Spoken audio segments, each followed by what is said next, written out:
As we continue our magical history tour of the year 1967, we're now going to turn our attention to the last season in our suite of episodes here, to the fall. Because in the fall and towards the end of the year of 1967, a lot of incredible music comes out. And there's a lot of interesting things that are happening around the world. So hang on tight, let's drop the needle.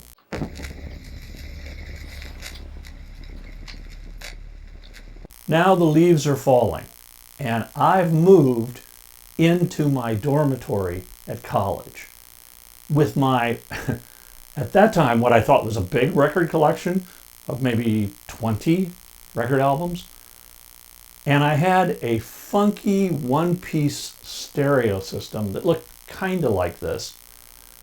And my dad had taken it and modified it and put a headphone jack on it so that I could listen to it on headphones.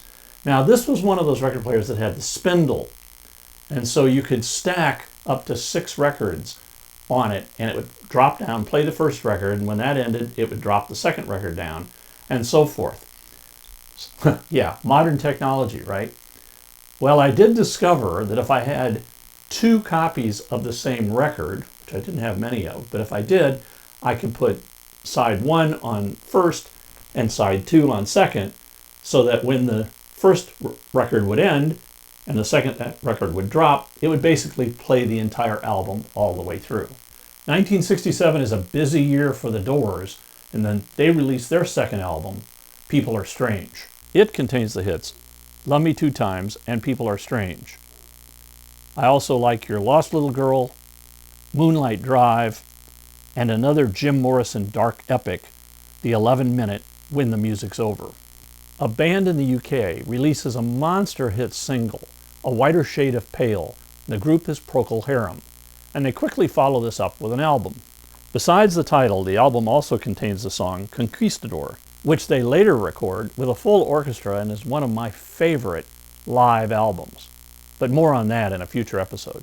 And coming back to the West Coast and checking out the LA scene, in Hollywood at CBS Studios, a new television show debuts. It's The Carol Burnett Show, and it'll run for 11 seasons until 1978. And across town in a recording studio, going way back to February of the year before, 66, Brian Wilson has been desperately trying to top his last release, Pet Sounds. And he's described the album he's making as a teenage symphony to God, and it's going to be called Smile. But unfortunately, that album did not get released until years later. So what the Beach Boys did is they took a bunch of songs from Smile, patchworked them together, and released this album, Smiley Smile. On the album are Heroes and Villains, Good Vibrations, but no one knew what to think of the song Vegetables or She's Going Bald or Wind Chimes. Without the structure of what Smile was supposed to be about, this is just a confused album. And it didn't really sell. In October, coming out of Los Angeles and Memphis, Elvis releases a half-baked album called Clam Bake. Yeah, another one of his soundtrack albums. Now, when it was recorded, Elvis only had 7 songs, so they had to come up with filler to fill it out. And actually, the only good track on the album, in my opinion, is Guitar Man. On October 21st, over 100,000 Vietnam War protesters descend on Washington, D.C. at the Lincoln Memorial. And Judy Collins releases her 6th album, Wildflowers, which is her best-selling album to date, reaching number 5 on the charts. Songs include covers of Joni Mitchell's Michael from Mountains and the big hit Both Sides Now, and Leonard Cohen's Hey, That's No Way to Say Goodbye. In New York on Broadway, a new musical debuts called Hair, and it creates quite a buzz when the cast members appear on stage totally naked. In London, a new group releases their first album. The group and the album is called 10 Years After. They were a great band, and their leader, Alvin Lee, although he hasn't quite found his legs yet on this album, still produces some great songs. The album rocks with Spoonful, Love Until I Die, Don't Want You Woman. It's a great album at the start of what's going to be a great career for a great band. Also in London, we are treated, and that's the right word, to the debut album from the band called the Bonzo Dog Doodah Band. And the album is called Gorilla. No bad songs on this album. All are amazing and very humorous. I'll pick I Left My Heart in San Francisco, Look Out, There's a Monster Coming, Death Cab for Cutie, the intro and outro, Mickey's Son and Daughter. Also in October, U.S. Navy pilot John McCain is shot down in Vietnam and captured. He is held and tortured for 5.5 years until he's finally released. In L.A., my new favorite band, the Buffalo Springfield, releases their second album, Buffalo Springfield Again. All the tracks are now classics. Pick any that you like, but for me, it'd be Mr. Soul, A Child's Claim to Fame, Expecting to Fly, Bluebird, and Broken Arrow. In San Francisco on November 9th, rock criticism and news finds a home, with Jan Werner publishing a magazine that he calls Rolling Stone Magazine. And the first issue features who else but John Lennon on the cover.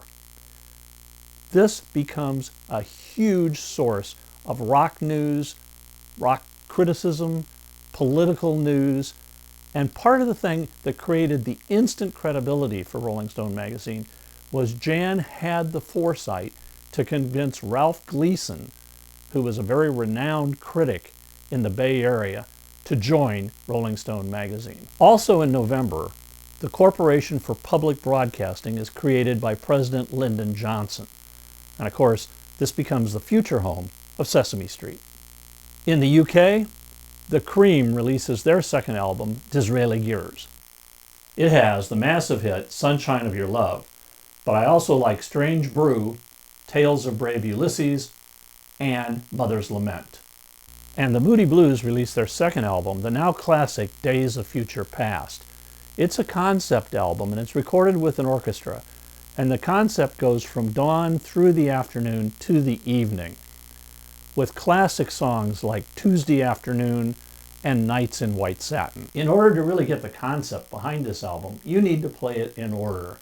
You'll start at dawn, go through the afternoon, and end with the classic Nights in White Satin. It's a stunning record. And back in San Francisco, the Jefferson Airplane take us on another trip with their amazing album, After Bathing at Baxter's. Here we find The Ballad of You and Me and Punil, Young Girl Sunday Blues, Watch Her Ride, and Won't You Try Saturday Afternoon. November is a busy month.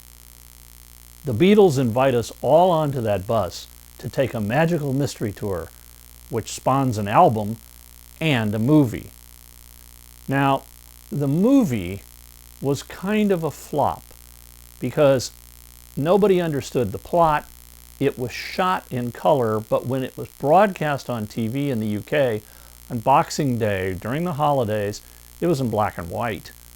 So nobody really got it. And in the US, I can remember the movie theaters started a thing, the art house movie theaters started a thing where they do midnight screenings. And this was well before the Rocky Horror Show or any of that. But at those midnight screenings, they would show Magical Mystery Tour. And that's where I first saw the film.